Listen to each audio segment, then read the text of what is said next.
তুমি কি জানো কেন তুমি না বলতে পারো না?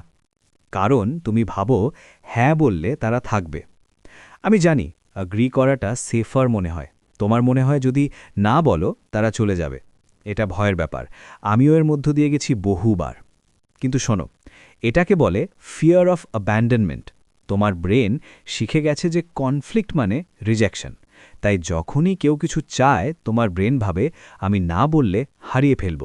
কিন্তু সত্যি হলো, যখন তুমি সব কিছুতে হ্যাঁ বলো, তুমি তাদের রাখছ না, তুমি নিজেকে ছেড়ে দিচ্ছ। আর এটা একটা টক্সিক সাইকেল, যেখানে তুমি শুধু অন্যদের খুশি রাখতে গিয়ে নিজেকে স্যাক্রিফাইস করো।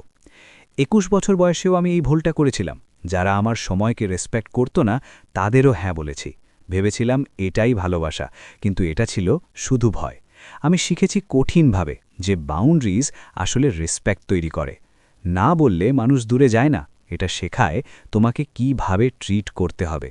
নিজেকে বেছে নাও।